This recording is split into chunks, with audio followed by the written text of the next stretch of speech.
वो एक दंत भी हैं, लंबोदर भी, गजानन भी। लेकिन क्या आप जानते हैं, जिसे सुखकर्ता श्री गणेश की कृपा मिल जाए उसके जीवन में शुभता का प्रवेश होना तय है।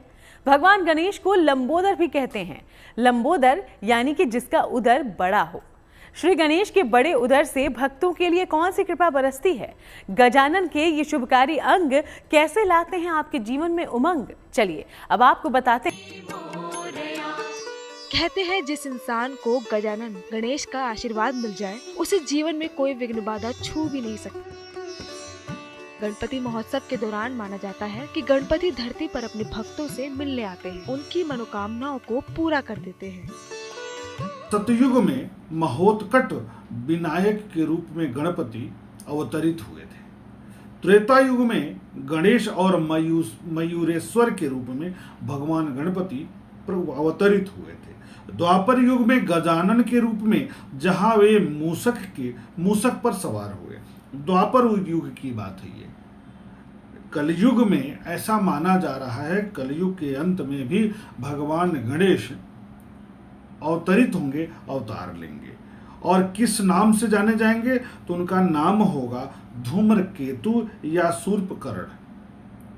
इस नाम से अवतरित होंगे, ऐसा गणेश पुराण में वर्णित है। इस प्रकार यह महत्वपूर्ण है कि सभी युगों में भगवान गणपति विभिन्न रूपों में अवतरित होकर के जगत का कल्याण करते हैं। अब बात करते हैं श्री गणेश के कल्याणकारी सूंड की। शास्त्रों में गणेश जी के सूंड की दिशा का भी अलग अलग महत्व बताया गया है। मान्यता है कि जो व्यक्ति सुख समृद्धि चाहते हो उन्हें दाईं और सूंड वाले गणेश जी की पूजा करनी चाहिए। बड़ी सूंड क्षमता, व्यक्तित्व, नेतृत्व क्षमता, मनोबल, हर कार्य, अपने लक्ष्य का सही ढंग से अनुसरण करते हुए, सन्मार्ग पर चलते हुए उस लक्ष्य को प्राप्त करना, यह उनकी बड़ी सूंड हमें बताती है। श्री गणेश जी की कल्याणकारी सूंड। गजानन की सूंड हमेशा हिलती डुलती रहती है। सूंड हमेशा हर पल सक्रिय रहने का संकेत देती है। गजानन की सूंड का दर्शन भक्तों को हमेशा सजग और सक्रिय रहने का वर देता है। भक्तों पर लंबोदर अंग अंग से कृपा बरसाते हैं, तभी तो वो शुभता के देव कहलाते हैं। आपको बता दें कि गणपति को बड़े पेट के कारण ही लंबोदर कहते हैं। गणपति जी का बड़ा पेट ये ज्ञान देता है कि भोजन के साथ साथ बातों को भी पचाना सीखें। भगवान गणपति को उनके विशाल पेट के कारण, बड़े उदर के कारण उन्हें लंबोदर कहा जाता है। लंबा उदर, बड़ा पेट। ब्रह्मांड की अनंत संपत्ति और सभी अच्छी बुरी बातों को पचाने की क्षमता रखने वाले भगवान गणपति के बड़े पेट ही उन्हें लंबोदर कहलाने के लिए जिम्मेदार है। गणपति का पेट बहुत बड़ा है, इसलिए उन्हें लंबोदर भी कहा जाता है, यानी लंबा है। गणपति के बड़े पेट के दर्शन से भक्तों में हर अच्छी और बुरी बातों को पचा लेने का गुण विकसित होता है। किसी भी विषय पर निर्णय लेने में सूझबूझ का भाव स्थापित होता है। अंग विज्ञान के अनुसार बड़ा उदर खुशहाली का प्रतीक है। क्रोधासुर नामक दैत्य को परास्त करने के लिए भगवान गणेश जी ने लंबोदर का रूप धारण किया था, अवतार लिया था। क्रोधासुर का क्रोध बहुत बड़ा था। इसी कारण से उसके क्रोध को दबाने के लिए, उसके अहंकार को दबाने के लिए भगवान गणेश ने अपना उदर बड़ा किया था, ताकि उसके क्रोध को अपने अंदर भगवान गणेश समाहित कर लें। तो जगत के कल्याण के लिए भगवान गणेश जी ने अपना लंबोदर रूप धारण किया था। तो देखा आपने कितने रहस्यमय है गणपति। बप्पा ने अपनी उन चीजों को भी अपनी खूबी बना लिया है जिन्हें कई लोग कमी मानते हैं, इसलिए तो वो खास है। जिसके सिर पर श्री गणेश की कृपा हो, भला उसे कोई बाधा कैसे परेशान कर सकती है। गणेशोत्सव में श्री गणेश शीघ्र ही प्रसन्न होते हैं, इसलिए गणपति के भक्त उन्हें प्रसन्न करने के उपाय करते हैं और गणपति भी अपने भक्तों को निराश नहीं करते। तो आप भी गणेश महोत्सव पर गणपति का दर्शन दिल खोल कर कीजिए और सच्चे मन से कीजिए गजानन गणेश का ध्यान। मांग लीजिए उनसे शुभता और संपन्नता का महावरदान।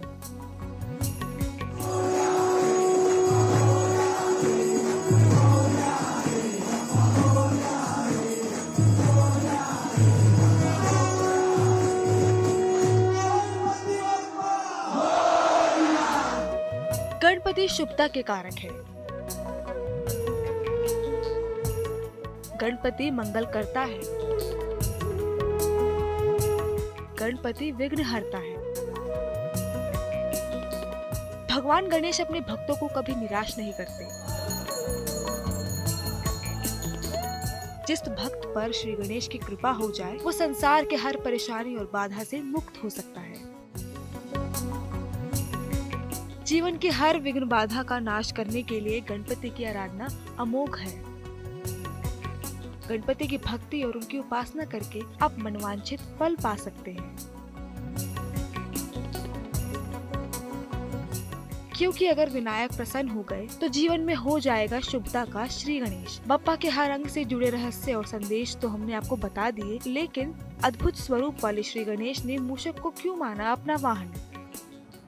क्रौंच नाम के एक गंधर्व पहले ऋषि वामदेव का अपमान करके श्राप के कारण चूहा बन गया था। क्रौंच नाम का गंधर्व ऋषि पराशर के आश्रम में आकर के चूहा उत्पात मचाने लगा, बहुत परेशान करता था ऋषि पराशर जी को। भगवान गणेश ने उसे अपने पास में जकड़ लिया। चूहे को, क्रौंच नामक गंधर्व जो चूहा बना था, उसको भगवान गणेश ने अपने पास में पकड़ लिया और पकड़े जाने पर भगवान गणेश से माफी मांगने लगा। तब भगवान गणेश ने अपना वाहन बना लिया और उसके अहंकार को दूर किया। इस तरीके से क्रौंच नामक गंधर्व को भगवान गणेश ने चूहा बनाकर अपना वाहन के रूप में स्वीकार किया। गणेश जी का वाहन चूहा ही क्यों? गणेश जी को बुद्धि और तीव्र समझ वाला देवता माना जाता है। चूहा भी ऐसा ही तीव्र बुद्धि वाला जीव है, साथ ही यह अत्यंत चंचल भी है। गणेश जी बुद्धि और चंचल मन को नियंत्रित करते हैं। मान्यता ये भी है कि गंधर्व शाप के कारण पहले मूषक बना, फिर गणेश जी का वाहन बन गया। गणेश जी की उपासना बिना मूषक के करने पर मनोकामनाएं पूरी नहीं होती। गजमुखासुर की कथा है, जिसमें गजमुखासुर नामक दैत्य देवताओं को बहुत परेशान करता था, बहुत प्रताड़ित करता था। भगवान गणेश ने अपना पराक्रम दिखा करके उसे परास्त कर दिया। इसके बाद गजमुखासुर चूहा बनकर उनके सामने उपस्थित हो गया। उसका अहंकार दूर हुआ। फिर भगवान गणेश ने उसके निवेदन करने पर अपना वाहन स्वीकार किया, चूहा के रूप में अपना वाहन स्वीकार किया तथा गजमुखासुर का अहंकार दूर हुआ। इस प्रकार अपना वाहन बना करके भगवान गणपति ने अपने विरोधी, अपने शत्रु दैत्य को अपने सन्निकट रख लिया, अपना वाहन बना दिया। अनंत चतुर्दशी तक बप्पा धरती पर ही रहेंगे और इस दौरान भक्त उनकी उपासना करके मनवांछित फल भी पा सकते हैं।